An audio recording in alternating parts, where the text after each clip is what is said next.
This is SelfWork, and I'm Dr. Margaret Rutherford. At SelfWork, we'll discuss psychological and emotional issues common in today's world and what to do about them.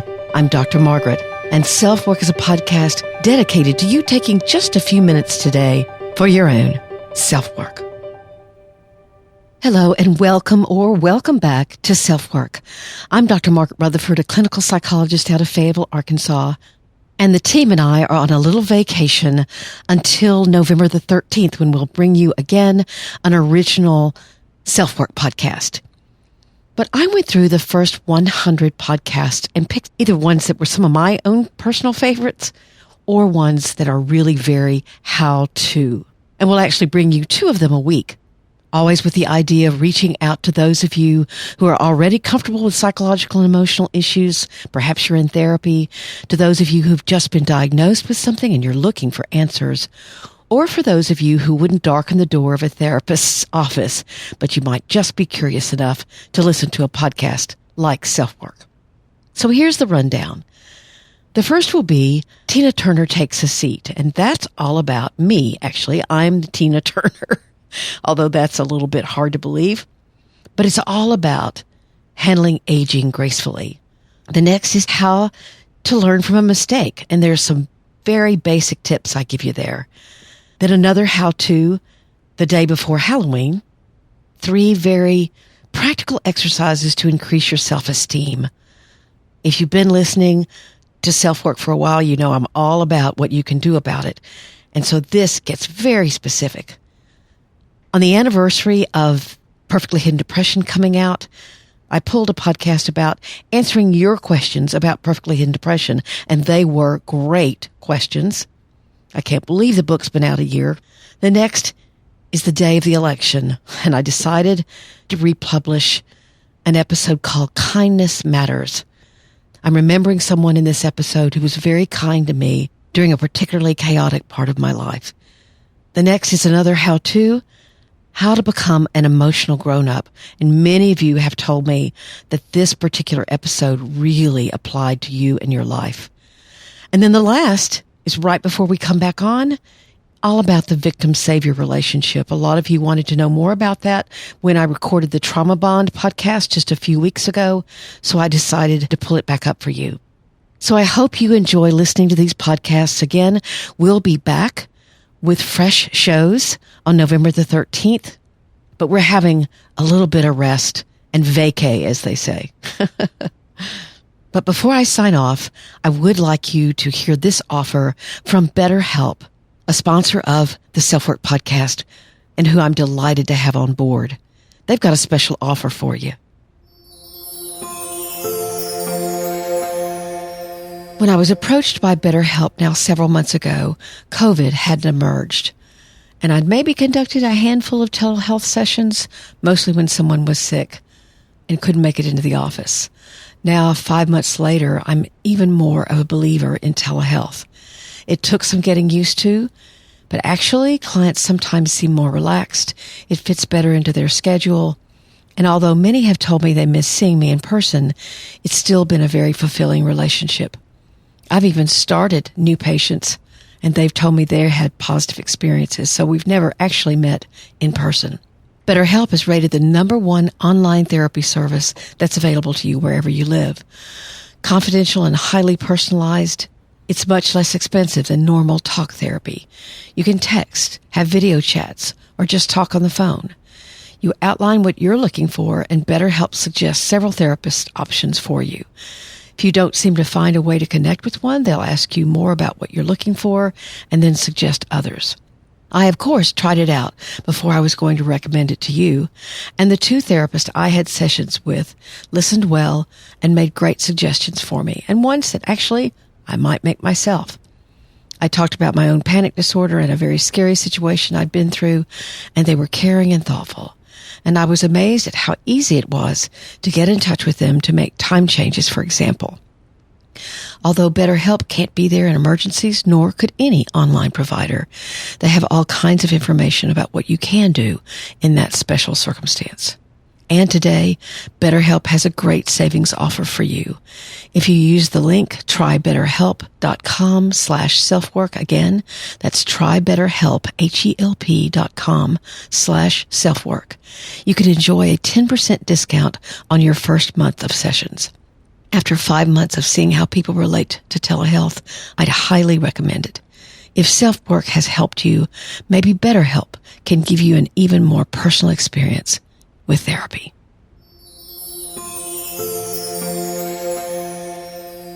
And so, now we'll focus on the topic of the day. Take care. I'm Dr. Margaret, and I'll see you November the 13th.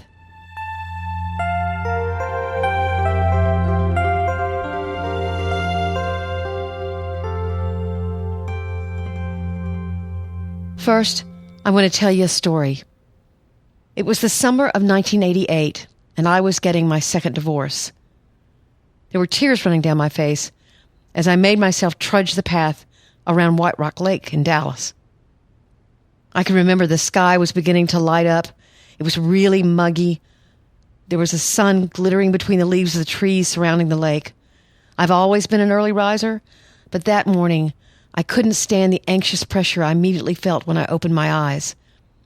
I had to find my shoes and head out to the lake for a walk, knowing that it wasn't the safest time to be alone on that trail. My life was an absolute mess because I had made it that way. The shame I felt was immense. The failure, seemingly unbearable, at least that morning. As I slowed up a bit, I saw an older man I'd never seen before, fishing off a pier that stuck out in the water.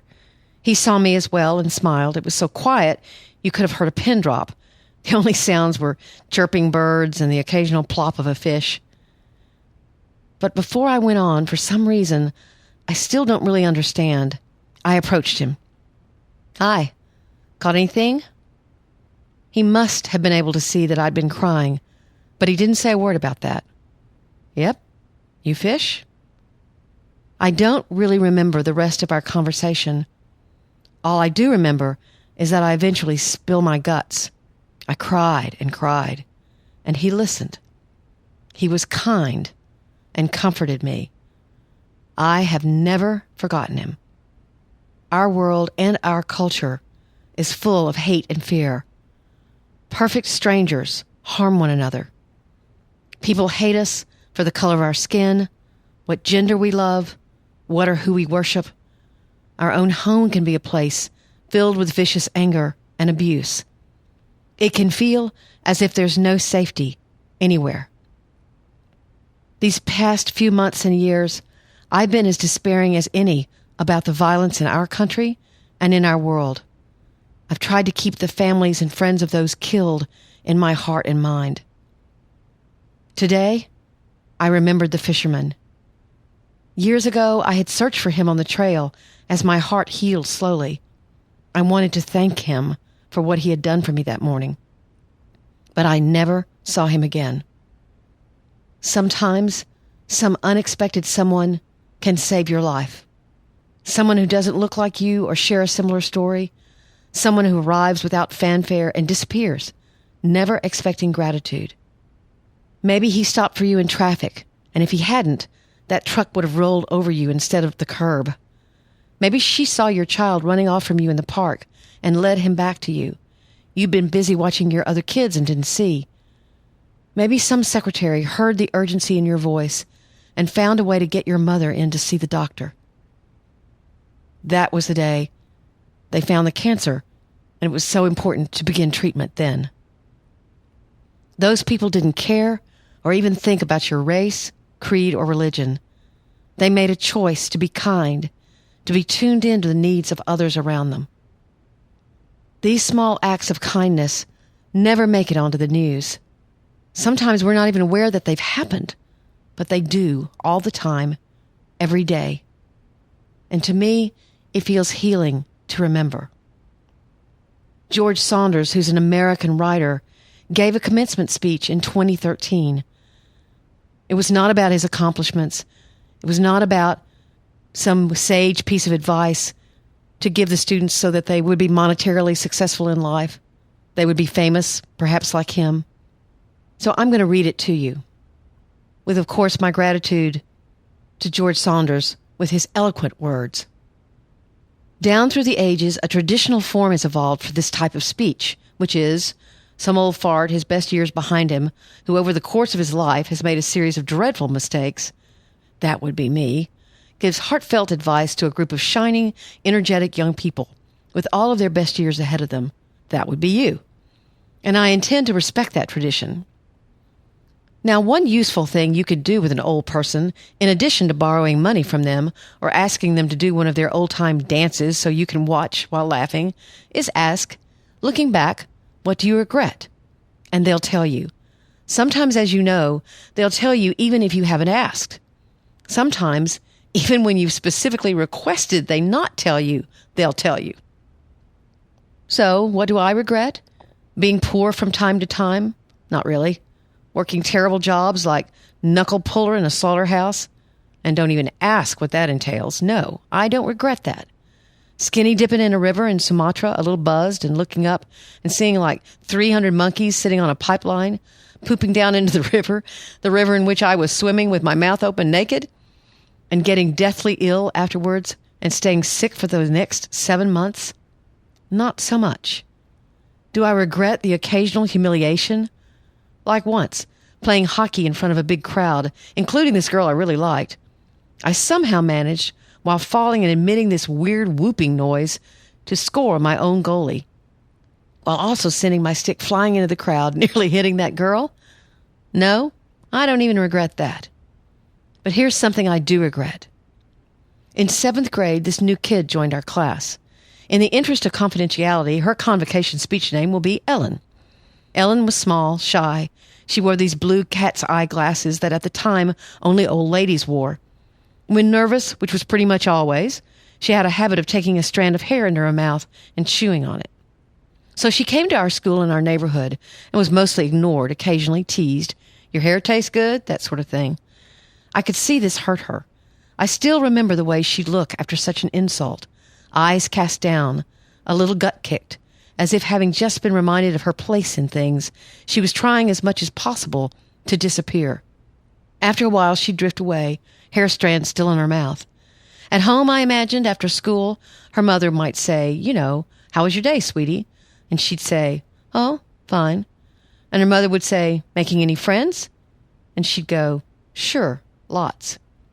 Sometimes I'd see her hanging around alone in her front yard, as if afraid to leave it. And then they moved. That was it. No tragedy, no big final hazing. One day she was there, next day she wasn't. End of story. Now, why do I regret that? Why, 42 years later, am I still thinking about it? Relative to most of the other kids, I was actually pretty nice to her. I never said an unkind word to her. In fact, I sometimes even mildly defended her. But still, it bothers me. So here's something I know to be true, although it's a little corny, and I don't quite know what to do with it. What I regret most in my life are failures of kindness.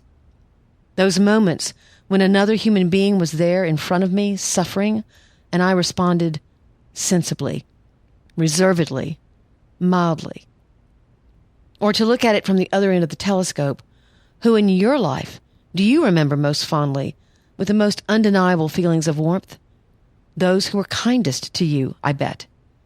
It's a little facile, maybe, and certainly hard to implement, but I'd say as a goal in life, you could do worse than try to be kinder. Now the million-dollar question, what's our problem? Why aren't we kinder? Here's what I think. Each of us is born with a series of built-in confusions that are probably somehow Darwinian. These are, 1, we're central to the universe. That is, our personal story is the main and most interesting story, the only story, really. 2, we're separate from the universe. There's us and them out there, all that other junk, dogs and swing sets and the state of Nebraska and low-hanging clouds and, other people. And 3, we're permanent. Death is real, okay, sure, for you, but not for me. Now, we don't really believe these things. Intellectually, we know better, but we believe them viscerally and live by them, and they cause us to prioritize our own needs over the needs of others, even though what we really want in our hearts is to be less selfish, more aware of what's actually happening in the present moment, more open, and more loving. So the second million-dollar question, how might we do this? How might we become more loving, more open, less selfish, more present, less delusional, etc., etc.? Well, yes, good question. Unfortunately, I only have 3 minutes left. So let me just say this. There are ways. You already know that because in your life, there have been high kindness periods and low kindness periods, and you know what inclined you toward the former and away from the latter. Education is good. Immersing ourselves in a work of art, good. Prayer is good. Meditation's good. A frank talk with a dear friend. Establishing ourselves in some kind of spiritual tradition. Recognizing that there have been countless really smart people before us who have asked these same questions and left behind answers for us. Because kindness, it turns out, is hard. It starts out all rainbows and puppy dogs and expands to include, well, everything. One thing in our favor, some of this becoming kinder happens naturally with age. It may be a simple matter of attrition. As we get older, we come to see how useless it is to be selfish, how illogical, really. We come to love other people and are thereby counter-instructed in our own centrality. We get our butts kicked by real life, and people come to our defense and help us, and we learn that we're not separate and don't want to be. We see people near and dear to us dropping away and are gradually convinced that maybe we too will drop away, someday, a long time from now. Most people, as they age, become less selfish and more loving. I think this is true. The great Syracuse poet Hayden Carruth said in a poem written near the end of his life that he was, quote, mostly love now, end of quote. And so a prediction and my heartfelt wish for you, as you get older, your self will diminish and you will grow in love. You will gradually be replaced by love. If you have kids, that will be a huge moment in your process of self-diminishment. You really won't care what happens to you as long as they benefit. That's one reason your parents are so proud and happy today. One of their fondest dreams has come true. You have accomplished something difficult and tangible that has enlarged you as a person and will make your life better from here on in, forever. Congratulations, by the way. When young, we're anxious, understandably, to find out if we've got what it takes. Can we succeed?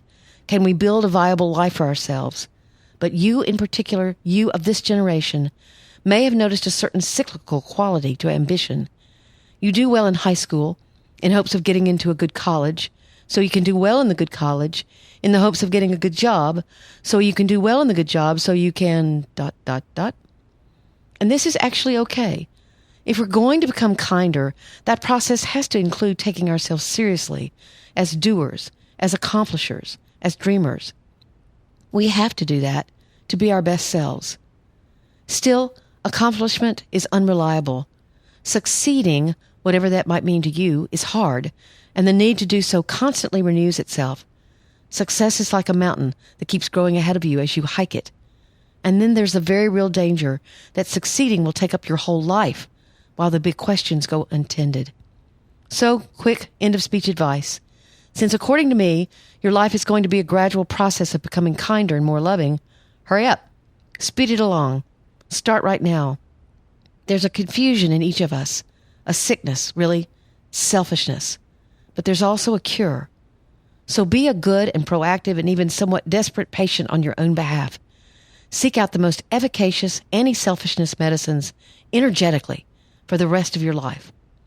Do all the other things, the ambitious things. Travel, get rich, get famous, innovate, lead, fall in love, make and lose fortunes, swim naked in wild jungle rivers, after first having it tested for monkey poop.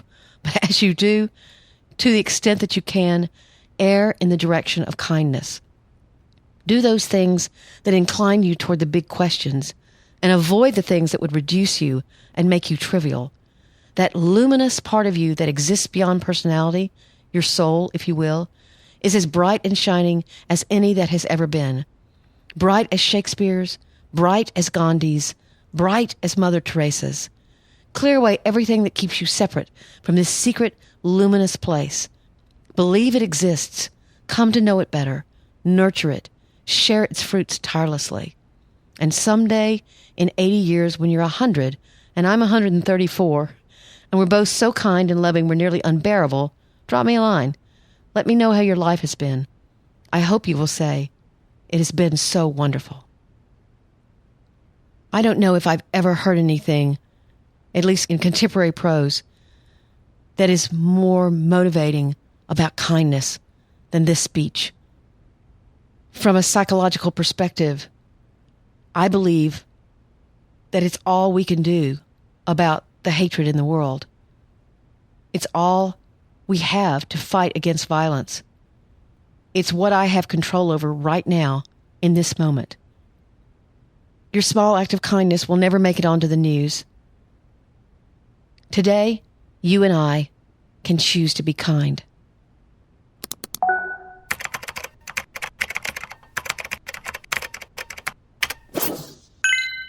Today's listener email is from a young doctor from another country, actually, not the United States. And she writes, I don't exactly know how to begin this email, but I want to thank you for your podcasts. I struggle with anxiety and depression probably since I was 16, but I only realized it when I was paralyzed during university and I was 22. I'm assuming she means emotionally. I only asked for help when I was 24 and I had a major breakdown. It was my birthday and I simply couldn't get out of bed. I wanted so badly for the pain to stop that I was wishing I wasn't alive anymore. Nobody was expecting that. I was a great student and had excellent grades, and I was engaged in a lot of extracurricular activities. But no one realized that I wasn't sleeping or eating properly, and that I occupied my whole day with activities so I could be free from feeling anything. When I was home, I used to get a book and pretend to be reading, but in reality, I was having panic attacks. Since 2013, I go to therapy and I take medication. I have perfectly hidden depression. I have difficulty talking about my feelings. I don't let anyone approach me, and I keep sabotaging myself in therapy and in my life. I'm specializing in gynecology and obstetrics, and it seems to me that I'm the only one struggling, that I won't be able to go on, that I'm a terrible doctor because I can't even take care of myself. Your podcasts are helping me a lot. Thank you. So I wrote her back. Hello. If anything, I believe your honesty and openness, at least with me, about all of who you are suggests that you're going to be an excellent doctor. You're recognizing some of the ways that you're creating more problems for yourself and trying to do something about it. I don't think I began to fully mature until my early 30s. I'm sorry that you've struggled with thoughts of death being welcome. That can be terrifying to feel. I'm not sure how you're sabotaging yourself in therapy, but perhaps you could show your therapist some of my posts on perfectly hidden depression. That might help. The panic attacks may suggest that there's something you're not addressing that badly needs your attention. I'm wondering if you've had some kind of abuse or trauma in your life that you haven't revealed, and perhaps you're discounting it. I tell my patients all the time that I can only help them as much as they're honest with me and, of course, themselves. Please fight for yourself. If I can help in that fight, then I'm honored. Take good care. And then she wrote back. Yes, I can be perfectly open about myself and my anxieties and depression, but there's a catch. I can only do it when I'm writing. I have a hard time talking. Sometimes I go to therapy and it's like I've lost my voice or like someone is holding my throat. It's painful. I've tried to write things down on paper with the intention to read it out loud or give it to the therapist, but I can't even get the notes out from my bag. How can I start talking? So obviously, there is some kind of shame that this woman is dealing with. Shame is what is keeping her from revealing. Many of the people who've written me are dealing with shame. First of all, I want to remind you and this listener that I do have an episode on shame. I believe it's 9, Healing from Shame. But what I would do in this instance, I would talk to the therapist about this very process. I would say, I have something in my bag that I'm so afraid to show you because I'm afraid what you might think, if that indeed is what it is. And so you talk about the process of opening up before you ever open up. Your therapist can ask you questions like, well, what would it be like if I knew something about you that you found so difficult to talk about you can't even get it out of your throat? You begin to explore what that would be like before ever doing it. It's almost like you're visualizing yourself doing it prior to doing it. That can be a very helpful way to approach something this difficult.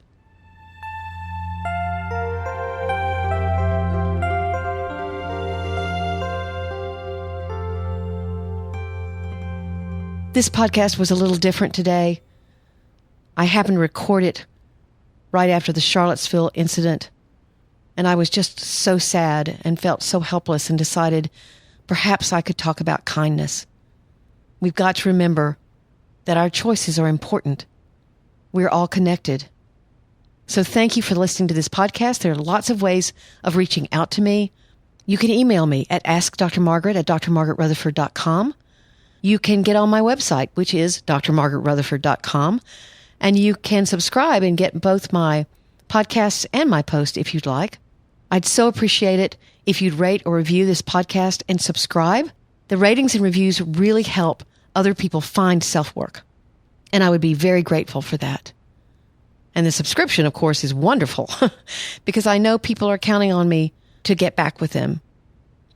I don't mention this on every podcast, but I do have a little gift book that I've written.